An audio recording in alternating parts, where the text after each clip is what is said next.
నమస్కారం. Abhinandan TV news కి స్వాగతం. హెడ్లైన్స్ చూద్దాం. అయోధ్య రామాలయ ప్రారంభ వేడుకకు కేసీఆర్ కు ఆహ్వానం. తెలంగాణలో నేటి నుంచి పలు రైళ్లకు అదనపు హాల్ట్లు.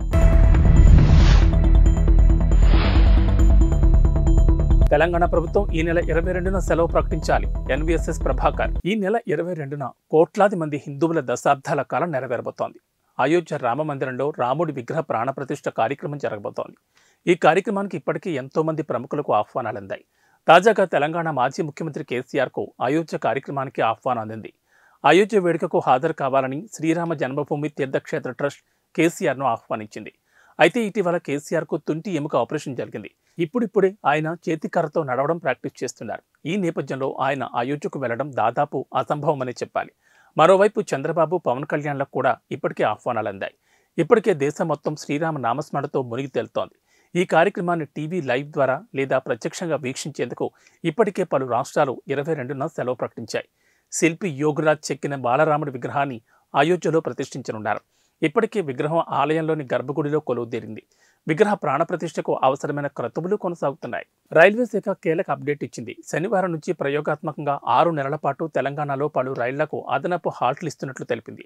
ఈ నిర్ణయం 20వ తేదీ నుంచి ఆచరణలోకి వస్తుందని, హైదరాబాద్, సికింద్రాబాద్ రైల్వే స్టేషన్ నుంచి బయలుదేరి రాష్ట్రం మీదుగా రాకపోకలు సాగించే రైళ్లకు ఈ హాల్ట్లుంటాయని స్పష్టం చేసింది. నారాయణాద్రి, విశాఖ ఎక్స్ప్రెస్, చెన్నై సెంట్రల్, హైదరాబాద్ ఎక్స్ప్రెస్లు మిర్యాలగూడలో ఆగనున్నాయని రైల్వే శాఖ తెలిపింది. ఇక నర్సాపూర్, విశాఖ, చెన్నై సెంట్రల్, హైదరాబాద్ ఎక్స్ప్రెస్లు నల్గొండలో, నాగర్సోల్, నర్సాపూర్ ఎక్స్ప్రెస్ మిర్యాలగూడలో ఆగుతాయి. దక్షిణ ఎక్స్ప్రెస్ జమ్మికుంట స్టేషన్లో, హజరత్ నిజాముద్దీన్, గరీబ్రథ్ ఎక్స్ప్రెస్ వరంగల్, పెద్దపల్లి స్టేషన్లలో అదనంగా ఆగనున్నాయని వివరించింది. మరోవైపు నర్సాపూర్, నాగర్సోల్ ఎక్స్ప్రెస్ నల్గొండలో ఆగుతుందని తెలిపింది. హైదరాబాద్, వాస్కోడిగామా ఎక్స్ప్రెస్ గద్వాలలో, అంబేద్కర్ నగర్, యశ్వంత్పూర్, నాగర్సోల్, చెన్నై సెంట్రల్, గోరఖ్పూర్, యశ్వంత్పూర్ ఎక్స్ప్రెస్ మహబూబ్ నగర్లో అదనంగా ఆగుతాయని పేర్కొంది. యశ్వంత్పూర్, కాచిగూడ ఎక్స్ప్రెస్ షాద్నగర్, జడ్చర్ల స్టేషన్లలో, సికింద్రాబాద్, రాయ్పూర్, సికింద్రాబాద్, రాయ్పూర్, హిస్సార్, హైదరాబాద్ రాక్సెల్ ఎక్స్ప్రెస్ రైళ్లు పెద్దపల్లిలో, సికింద్రాబాద్, బీదర్ ఇంటర్సిటీ ఎక్స్ప్రెస్ మరపల్లి స్టేషన్లో ఆగనున్నాయని వివరించింది. అయోధ్య రామమందిరం ప్రాణప్రతిష్ఠాపన నేపథ్యంలో తెలంగాణ ప్రభుత్వం ప్రజల మనోభావాలకు అనుగుణంగా నడుచుకోవాలని బీజేపీ నేత ఎన్వీఎస్ఎస్ ప్రభాకర్ స్పష్టం చేశారు. జనవరి 22న రామమందిరం ప్రారంభోత్సవం సందర్భంగా కేంద్ర ప్రభుత్వం సగం రోజు సెలవు ప్రకటించిందని, తెలంగాణ ప్రభుత్వం కూడా సెలవు ప్రకటించాలని ఎన్వీఎస్ఎస్ ప్రభాకర్ డిమాండ్ చేశారు. అంతేకాకుండా తెలంగాణ తరపున అయోధ్యకు కానుకలు సిద్ధం చేయాలని రాష్ట్ర ప్రభుత్వాన్ని కోరారు. అయోధ్య అంశాన్ని రాజకీయం చేయడం మానుకోవాలని ఇతర పార్టీలకు హితవు పలికారు. భారత జాతికి విపక్షాలు క్షమాపణ చెప్పాలని అన్నారు. హైదరాబాద్ పబ్బులు మరోసారి వార్తల్లోకి ఎక్కాయి. భారీ ధ్వనులతో ఇబ్బందికర వాతావరణాన్ని సృష్టిస్తున్నాయంటూ హైదరాబాద్లోని పలు పబ్బులపై ఫిర్యాదులందాయి. ఈ నేపథ్యంలో పోలీసులు జూబ్లీహిల్స్లోని 6 పబ్లలో తనిఖీలు చేసి కేసులు నమోదు చేశారు.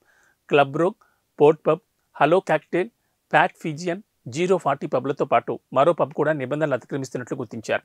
అర్ధరాత్రి దాటిన తర్వాత కూడా డీజే సౌండ్స్తో చుట్టుపక్కల వారికి ఇబ్బందులు కలిగిస్తున్నట్లు ఆరోపణలు వచ్చాయి. కాగా కేసులు నమోదైన 6 పబ్లు మరోసారి నిబంధనలు ఉల్లంఘిస్తే కఠిన చర్యలు తప్పవని పోలీసులు స్పష్టం చేశారు. Telangana CM Revanth Reddy, MIM MLA Akbaruddin Owaisi ఇరువురు లండన్లో భేటీ కావడం రాజకీయ వర్గాల్లో హాట్ టాపిక్గా మారింది. దావోస్ పర్యటన ముగిసిన అనంతరం సీఎం రేవంత్ బృందం లండన్ నగరంలో పర్యటించింది. హలో లండన్ కార్యక్రమంలో పాల్గొన్నారు. అయితే ఈ కార్యక్రమంలో ఎంఐఎం ఎమ్మెల్యే అక్బరుద్దీన్ పాల్గొనడం ఇప్పుడు హాట్ టాపిక్గా మారింది. రేవంత్ రెడ్డితో అక్బరుద్దీన్ భేటీ కావడం రాజకీయ వర్గాల్లో చర్చనీయాంశమైంది. లండన్ పర్యటనకు అక్బరుద్దీన్కు అధికారికంగా ఆహ్వానం అందినట్లుగా తెలుస్తోంది. రాజకీయంగా ఎంఐఎం పార్టీని దగ్గర చేసుకోవాలని కాంగ్రెస్ పార్టీ భావిస్తోందని రాజకీయ వర్గాలు విశ్లేషిస్తున్నాయి. అందులో భాగంగానే కాంగ్రెస్ అధికారంలోకి వచ్చిన వెంటనే అక్బరుద్దీన్ను ప్రొటెం స్పీకర్గా ఎన్నుకుందని చెబుతున్నారు. లండన్ పర్యటనలో రేవంత్, అక్బరుద్దీన్ భేటీ కావడం చూస్తుంటే ఈ రెండు పార్టీల మధ్య ఏం జరగబోతోందనే చర్చ మొదలైంది. మూసీ నది ప్రక్షాళన పేరిట కాంగ్రెస్, ఎంఐఎం మధ్య స్నేహం కుదరబోతోందని, పార్లమెంట్ ఎన్నికల నేపథ్యంలో ఎంఐఎంను కలుపుకునేందుకు రేవంత్ రెడ్డి ప్రయత్నిస్తున్నారని విశ్లేషణలు వినిపిస్తున్నాయి. కాగా థేమ్స్ నది నిర్వహణపై అధికారులు, నిపుణులతో సీఎం రేవంత్ రెడ్డి బృందం భేటీ అయింది. మూసీ సుందరీకరణ, పునరుద్ధరణ కోసం అధ్యయనం చేసేందుకు కీలక చర్చలు జరిపారు. మూసీ పరివాహక అభివృద్ధి లక్ష్యంగా చర్చలు జరిపారు.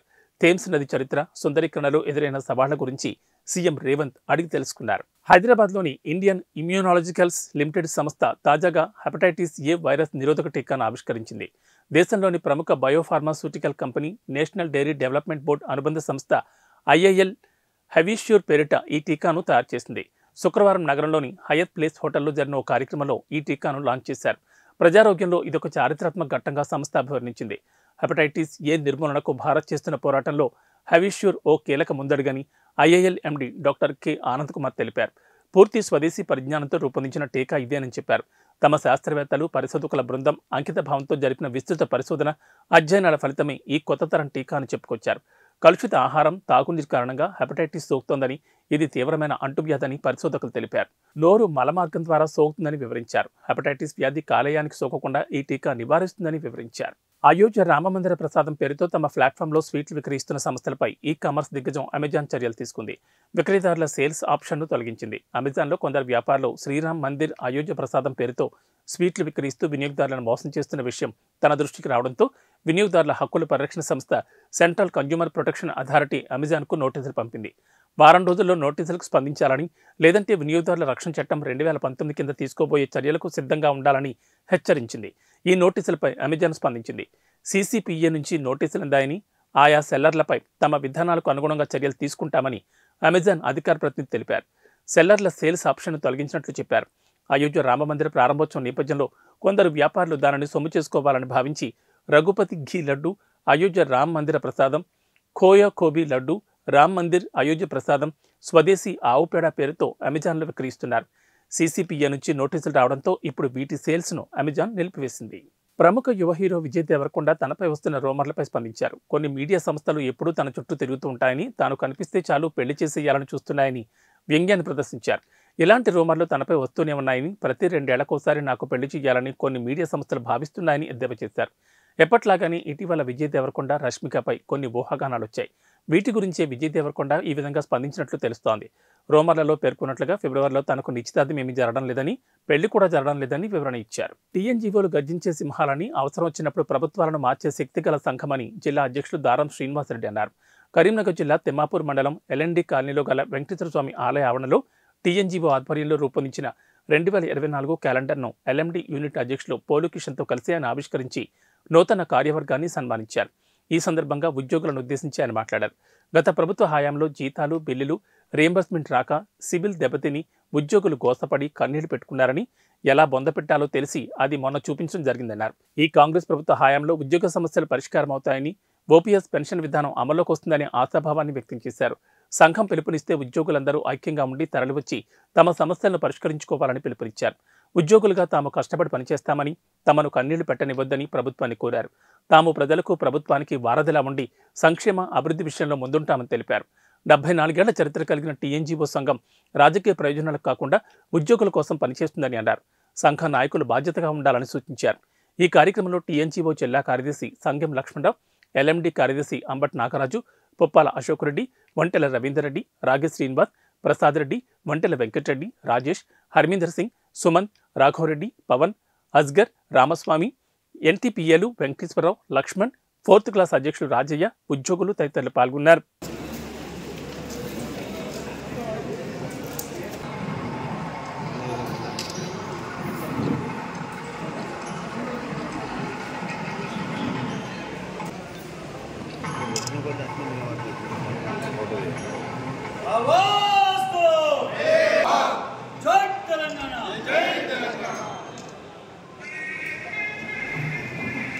ఇంకో సంఘం అంటే 74 ఏళ్ల చరిత్ర ఉంది. ఈ చరిత్రలో ఒక దాదాపు ఏ ఎన్నిక జరిగినా, నేను దాదాపు 17 సంవత్సరాల నుండి ఈ తెలంగాణ ఇంకో సంఘంలో పనిచేస్తున్నా. ఏ ఎన్నిక జరిగినా ఏకగ్రీవానికి మాత్రమే ఆస్కారం కలిగిస్తుంది. ఇక్కడ తాలూకా స్థాయి నుంచి మొదలు పెడితే రాష్ట్ర స్థాయి వారు కూడా మనకు గదే పెట్టి హెల్త్ కార్డు పనిచేయలే, వెల్నెస్ సెంటర్లు ఇల్నెస్ సెంటర్లుగా మారిపోయినాయి. ఎక్కడ ఒక కుటుంబం లోపల తల్లి, ఓల్డ్ ఏజ్ తల్లి ఉంటుంది, మనం ఉంటాం. దాదాపు 30,000 రూపీస్ మెడికల్ రియంబర్స్మెంట్కు మనం పెట్టుకునే సందర్భం కూడా లేదు. కొన్ని బిల్లులకు రెగ్యులర్గా వాడే సందర్భంలో నేనే వ్యక్తిగతంగా నా ఇంటికే 30,000 మెడికల్ ఎక్స్పెన్సెస్ ఖర్చు అవుతాయి. ఇక మిగతా రిమైనింగ్ ఎన్ని ఉన్నాయి? మన కుటుంబ అవసరాలు, నిత్యావసర సరుకులు, పెట్రోలు, ఫోను. ఇవాళ రేపు ఫోను ఇంట్లో 5 ఉంటే 5 ఫోను, అది లేకపోతే నడవదు. ఆన్లైన్ క్లాసెస్, ఈ క్లాసెస్ ఏ క్లాసులు నడవాలన్నా ఇవి మనకు ఉద్యోగులకు కూడా ఎక్స్పెన్సెస్ బాగా అయిపోయినాయి. ఇవన్నీ దృష్టిలో పెట్టుకొని ప్రభుత్వము ఈ విషయాన్ని, మన రాష్ట్ర నాయకుడు, మన కరీంనగర్ జిల్లా ముందు బిడ్డ, మీ తాలూకా బిడ్డ. కాబట్టి ఈ విషయాన్ని ఇవన్నీ ఎందుకు చెప్తున్నానంటే గత ప్రభుత్వంలో మనం మీరు అనుభవించిన బాధలు, ఈ ప్రభుత్వంలో మనకు మంచి ప్రయోజనాలు వస్తాయి, మనం సుఖంగా ఉంటాం అనే ఆలోచన మనకు వచ్చింది. ప్రభుత్వం మారింది, మనం కూడా మారుతాం. ప్రభుత్వం ఏ సంక్షేమం పెట్టినా నేను సమర్థవంతంగా అమలు చేస్తాం కూడా అని చెబుతూ ఈ ప్రభుత్వానికి కూడా మన అందరి ద్వారా విజ్ఞప్తి చేస్తున్నాం. ఇలాంటి కష్టాలను, ఇలాంటి కన్నీళ్లను ప్రభుత్వ ఉద్యోగులు గోవులు లాంటి వారు కష్టపడి పనిచేస్తాం. ఏ సంక్షేమం ఇచ్చినా ప్రభుత్వ ప్రజల శ్రేయస్సు కోసం పనిచేసే వాళ్ళము. మమ్మల్ని కన్నీరు పెట్టియకుండా ఈ ప్రభుత్వం చూస్తుందని ఆశిస్తున్నాం. ఈ మెసేజ్ని కూడా మా జిల్లా తరఫున, తాలూకా తరఫున, మీ అందరి తరఫున మన రాష్ట్ర అధ్యక్షుల దృష్టికి తీసుకుపోతాం. ఈ సమస్యలను సాధించే దిశగా కృషి చేస్తామని తెలియజేస్తూ మహారాష్ట్రలోని షోలాపూర్లో పీఎం ఆవాస్ యోజన కింద పేద ప్రజలకు ప్రధాని మోడీ ఈరోజు ఇళ్లను అందజేశారు.